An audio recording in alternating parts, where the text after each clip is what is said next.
आप मक्का में भगवान शिव को क्या जानते हैं? कैसे रखा गया? आज मैं आपको एक ऐसी ही रहस्यमयी कथा सुनाने जा रहा हूं जो समय की धुंध में कहीं खो गया है। एक ऐसा गढ़ रहस्य जिसे देखने के बाद आपकी आत्मा तक सिहर उठेगी और आस्था से भर जाएगी। यह कथा है स्वयं महाकाल महेश्वर की, वह शिव की जो आज भी मक्का की पवित्र भूमि में अन्यत्र है परंतु नियोजित है।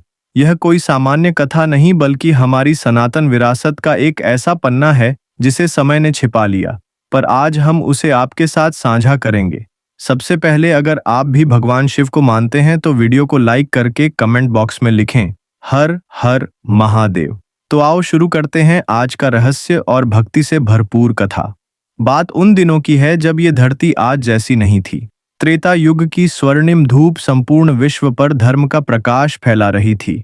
उस समय पूरी पृथ्वी एक ही संस्कृति से जुड़ी थी। अरब की भूमि उस समय मरुस्थल नहीं बल्कि हरी भरी भूमि थी। वहां हरियाली थी, नदियां बहती थीं और जीवन में शांति व अध्यात्म की प्रधानता थी। इस भूमि के हृदय में एक दिव्य मंदिर स्थित था, मक्केश्वर महादेव का मंदिर। हाँ, वही मक्का जहां आज लाखों तीर्थ करने जाते हैं, लेकिन बहुत कम लोग जानते हैं कि यह स्थान और भी प्राचीन है। वास्तविक नाम मक्केश्वर था, जो संस्कृत से आया है मोक्ष प्लस ईश्वर, यानी मोक्ष देने वाले भगवान। इस पवित्र भूमि को स्वयं भगवान शिव ने चुना था। जब सृष्टि की रचना प्रारंभ हो रही थी तब उन्होंने इस जगह को तपस्थली बनाया और एक दिव्य शिवलिंग की स्थापना की। यह कोई साधारण शिवलिंग नहीं था बल्कि स्वयंभू था। उस शिवलिंग की आभा अवर्णनीय थी। वह श्वेत संगमरमर जैसा प्रतीत होता लेकिन उसमें से प्रकाश निकलता था। उस शिवलिंग की दिव्यता इतनी थी कि रात्रि में भी पूरा नगर प्रकाशमान हो जाता। भोर में जब सूर्य की पहली किरण उस पर पड़ती तो ऐसा लगता मानो स्वयं महाकाल ब्रह्मांड को आशीर्वाद दे रहे हों। यह दृश्य इतना मनोहारी होता कि हर भक्त का हृदय पुलकित हो उठता।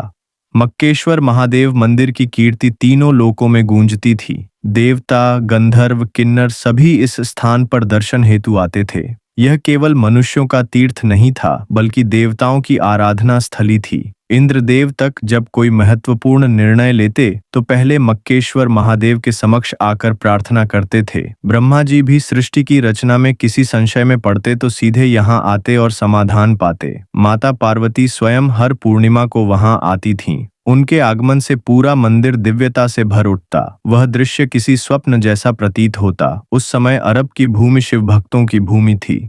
वहां के लोग शिव को पूजते थे। उनकी भाषा में भी संस्कृत की मिठास थी। वे शिव को अल्लाह कहते थे, जो अलख शब्द से बना था। अलख निरंजन यानी जो दिखाई ना दे लेकिन सर्वत्र विद्यमान हो। वे दिन में 5 बार पूजा करते थे, सूर्योदय, दोपहर, सूर्यास्त, रात और आधी रात को। वहीं की स्त्रियां माथे पर तिलक लगाती, गले में रुद्राक्ष पहनती। पुरुष जटा रखते, भस्म लगाते और हर दिन मक्केश्वर महादेव के दर्शन करते। वह समय सचमुच धर्म, अर्थ, काम और मोक्ष के संतुलन का युग था। लेकिन फिर कलयुग आया। जैसे जैसे धर्म का प्रकाश मंद हुआ, अज्ञान का अंधेरा गहराता गया।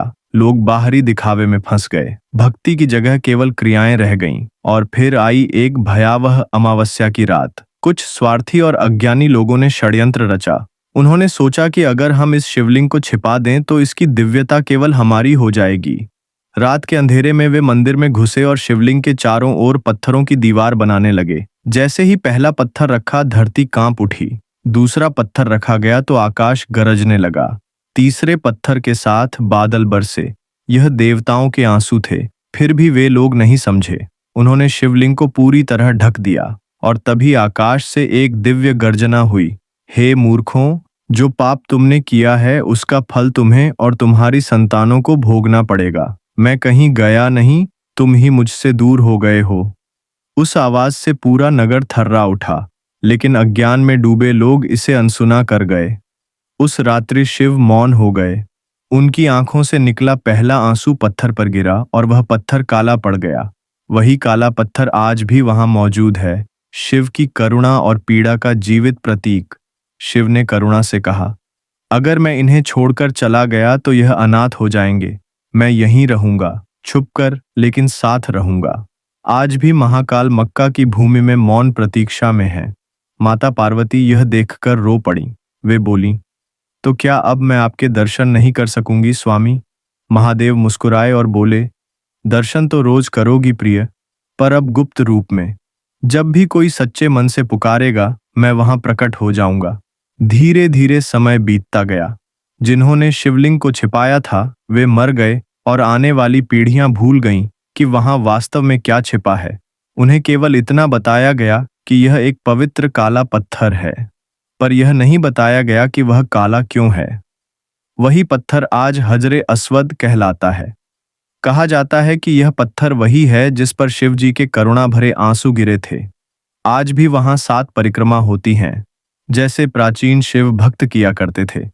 वहीं की प्रार्थनाएं ओम के कंपन जैसी प्रतीत होती हैं। गुरु नानक देव जी जब वहां गए तो उन्होंने संकेत दिया, परमात्मा हर दिशा में है। वहां की परिक्रमा, प्रार्थना और काले पत्थर की रहस्यमय आभा आज भी उस भूले हुए सत्य की गवाही देती है। वैज्ञानिकों ने उस पत्थर की जांच की तो पाया कि इसमें ऐसे तत्व हैं जो पृथ्वी पर सामान्य रूप से नहीं मिलते। यह कोई साधारण पत्थर नहीं बल्कि दिव्य सत्ता का चिन्ह है। शिव के आंसुओं से बना वह पत्थर आज भी उनकी उपस्थिति और करुणा का प्रतीक है। शास्त्रों में कहा गया है कि जब समय आएगा तब यह रहस्य स्वयं प्रकट होगा। मक्का की भूमि से मक्केश्वर महादेव का शिवलिंग पुनः प्रकट होगा। तब लोग समझेंगे कि वे सभी एक ही परम सत्ता की आराधना कर रहे थे। उस दिन कोई हिंदू, मुसलमान, ईसाई या सिख नहीं होगा। सब केवल एक ईश्वर के भक्त होंगे। धरती पर शांति और प्रेम की लहर दौड़ जाएगी। भगवान शिव कह रहे हैं, मैं तो तुम्हारे ही लिए यहाँ हूँ। तुमने मुझे किसी भी नाम से पुकारा, मैंने सुन लिया।